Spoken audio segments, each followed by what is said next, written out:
Nowadays, many young men no longer want to get married. Marriage has become so difficult that some think it's better not to marry at all. If the woman is beautiful, you can't afford to support her. Once she enters your life, she's always dressing elegantly, and without financial stability, you lose confidence in yourself. Even marrying someone less attractive seems out of reach. The demands start and end with having a car, a house, and savings in the bank. And the dowry?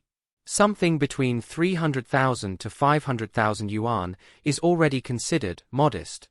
How can a young man who just entered the workforce gather that kind of money? Parents, who have worked tirelessly their whole lives, manage to save a little and help their son get married. But to whom? A woman who has been with many people before, yet must be treated like a queen. Any disagreement leads to arguments, and the slightest dissatisfaction becomes a reason for divorce. In such cases, many young men think it's better to save that money to ensure their parents have a better life. But parents don't see it that way. They think, what's the use of saving that money? If you remain single and proud, you'll end up with no descendants. Young single men are stuck in a dilemma. Not getting married feels like betraying the parents who raised them. But getting married? Where can they find a partner who truly loves them and feels the same way? Year after year, at arranged dates, women present non-negotiable lists of demands. They want a man with good looks, an athletic body, tireless work ethic, wealth, someone who accepts their quirks, cures their princess syndrome, never fights back in arguments, neither physically nor verbally, and doesn't smoke, drink, gamble, or have any other bad habits, including taking care of cats or dogs. The ideal man? Someone educated enough to govern wisely, yet strong enough to protect his family. He must be charming and wealthy, practically perfect. Where can you find someone like that? Before marriage, they demand the man have a high emotional intelligence, know how to please them, prepare breakfast for them, warm water for their feet at night, and always be available to serve. After marriage, the man must be completely loyal, never cheat, neither physically nor emotionally. Even if he's exhausted at work, he can't complain. At home, he must remain loving, hold her while they sleep, and never be distracted by other women. He must stay pure in thought and action, showing no interest in worldly pleasures. They are not looking for a boyfriend or husband, but the Buddha himself. Nowadays, for young men with slightly lower emotional intelligence, finding a partner has become incredibly difficult. Why don't you want to find a girlfriend or get married? Well, first of all, these days I'm lazy. I don't want to socialize, and I'd rather just take it easy and live a laid-back life. Honestly, the pressure to constantly meet new people, make small talk, and impress someone, it's exhausting. Why bother when I can have peace in my own company? Second, I feel like I have my own life to live, and if I can be good to myself, why should I waste my energy being good to someone else? Let's be real, most people are ungrateful. You could give them everything, and they'd still walk away like you meant nothing to them. Look at parents, for example. They sacrifice their entire lives for their children, time, money, love, everything. And how does it end? The kids grow up, move out, and leave their parents to fend for themselves in an empty house. Everything the parents built, everything they worked for, is left behind like it never mattered. And look at our generation. How many of your friends are still single? Plenty, right? And not just men, women too. So why should I go looking for a woman just to dedicate myself to her? For what? To end up working harder for someone else's happiness while sacrificing my own? I'd rather spend my time doing things I enjoy, like gaming, where I can actually relax without anyone breathing down my neck. Imagine this. You're in the middle of a game, having the time of your life, and someone starts nagging at you. Why are you wasting time? Why don't you do something useful? Who wants to deal with that? The truth is, guys today don't want to get married because it feels pointless. First, finding the right person is nearly impossible. Let's be honest, compatibility is rare, and even when you think you've found someone, it's a gamble. Second, the investment just doesn't make sense. You spend so much on someone, giving them your time, your energy, and your money, but what's the return? Nothing is guaranteed. After a few failed attempts, you start questioning it all. Why did I spend over 20,000 yuan on her? For what? Then you try again with someone else, and there goes another 20,000 yuan. Now, imagine if I had saved that money. If I took that 40,000 yuan, invested it in myself, and saved up a bit more, let's say 90,000 or 100,000 yuan, I could buy a car. A car. Something that adds value to my life, gives me freedom, and doesn't complain or demand anything from me. Doesn't that sound like a better deal? Marriage today isn't about love or partnership, it's about pressure. It's about meeting societal expectations and throwing away your hard-earned money on someone who might leave you the moment things get tough. Why would I willingly take on that kind of risk? At the end of the day, I'd rather live a life that's mine, free, independent, and without unnecessary burdens. Relationships? Marriage? They are overrated. Today's young people don't want to get married or have children, not because they have higher material ambitions than previous generations, but because they have a stronger sense of responsibility. In our time, we used to say, oh, having one more child is just another pair of chopsticks on the table, nothing major. But that definitely doesn't work today. Do you really expect them to have children without planning, and for these kids to end up abandoned, wandering in society? You offer a small amount of money, like 10,000 yuan, but that's useless. One illness in a child could easily wipe out that entire amount. In reality, many young people today don't want to get married due to three major pressures. The first is the uncertainty about their own future. Facing an uncertain future, how can we afford to carry such a heavy burden? It's like climbing a mountain without knowing if we'll reach the top, all while carrying a 100-kilogram load. How is that possible? Our generation didn't have this mindset. For instance, our salaries were fixed. Although we knew we were poor, it was a stable poverty, something certain. That made it easier to cope. When I had my first child, my spouse and I only had 5 yuan.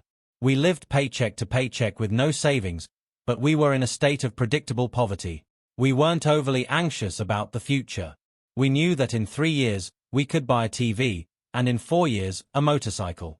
But today, even with 300,000 yuan in the bank, people are afraid to spend. How could they know how they'll live next year? Perhaps something will stop them from working entirely, and the fear of the future makes them hesitant to take on responsibilities. The second pressure is that today's young people see life more clearly than we did. For them, life should be about happiness, not just meeting others' expectations. Having children, for instance, is something that should be questioned.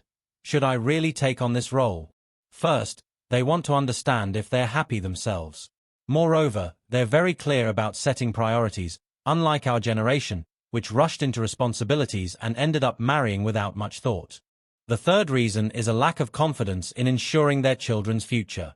It's not just about providing material life but also about educating and raising them responsibly. Young people today understand the weight of this responsibility from an early age. In our time, we said, oh, having one more child is no big deal. But today, they know this is unfeasible. They think, if I can't guarantee this child's well-being, why should I bring them into the world to wear old clothes or not afford new shoes? It's not that they have greater material ambitions, but their sense of responsibility is stronger than ours. That's why they prefer not to take on this responsibility from the start.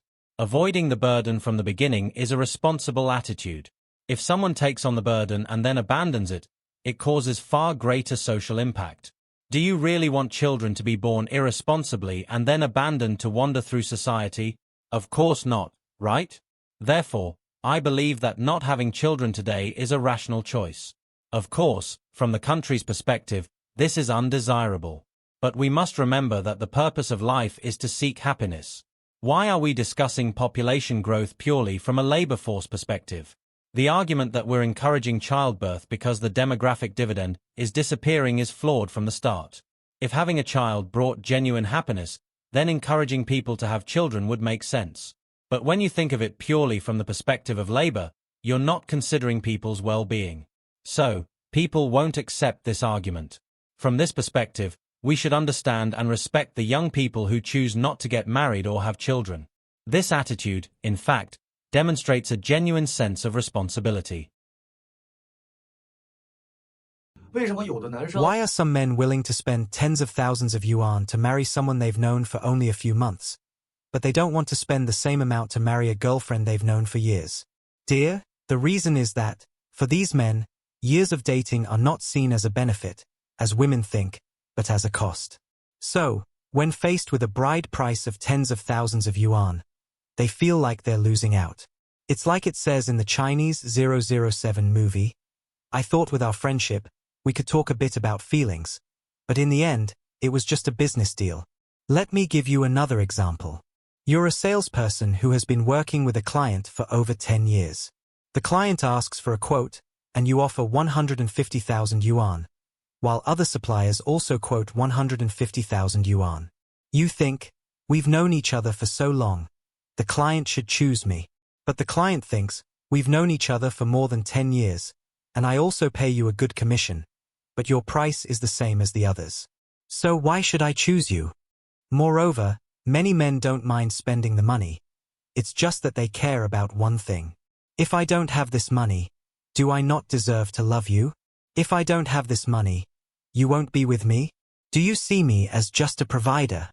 This is one of their deepest questions, and it comes from wondering if your love for them is genuine. The more firm the demand for the bride price, the more they start to doubt and eventually stop believing in love. They then start looking for a woman with the same social class and values to settle down with. This line of thought, actually, isn't wrong. I also have a small piece of advice for guys who really want to go the distance. Instead of spending a lot of time in a relationship, accumulating huge emotional costs, and when the wedding comes, unexpected changes happen and you get really angry, don't get mad. Think about this. The Little Masters shows teach us a lesson. If a woman really loves a man, she might even wear a wedding dress and buy a ticket to meet you. So, the question is, when you're with me, do you give me that kind of treatment? If not, then let's be clear and transparent. Stop trying to use the emotional card to place yourself in a morally superior position. Be honest. Chinese men and their sudden aversion to marriage, but is it really that sudden? Let's connect the dots and, who knows, maybe even laugh a little at this social irony. Unconsciously or very consciously, to be honest, the post-2000 generation has reached marriageable age, but the excitement, well, that seems to have gotten lost along the way. They're labeled selfish, blamed for lowering marriage and employment rates, and even accused of abandoning the sacred tradition of continuing the family lineage, all while daring to actually enjoy life. How dare they, right? But can you really blame them? Imagine living at a time when salaries have barely changed in the last decade, while workloads have tripled, housing is absurdly expensive, and daily life feels like a suffocating grind. The math here doesn't add up. When 1 + 1 is no longer equal to 3 marriage, kids, and somehow miraculously finding happiness, who in their right mind would jump into that game? Here's the funny part. Many parents still think this generation is lazy and insensitive, but in reality, these young people have a deeper and more mature outlook than we give them credit for.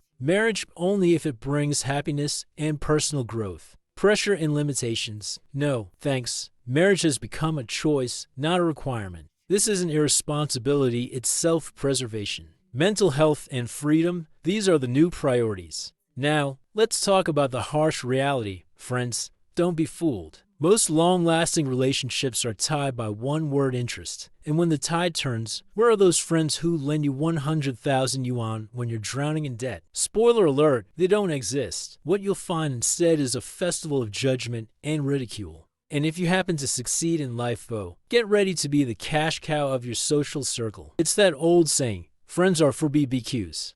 Problems, well, those are just yours. That's why I totally understand why more and more men are saying no to marriage. Who wants to add extra drama to a life that's already chaotic? Between being labeled selfish or taking on an unnecessary emotional and financial burden, the choice seems obvious. Why sink into useless social networks and shallow relationships just to keep up appearances?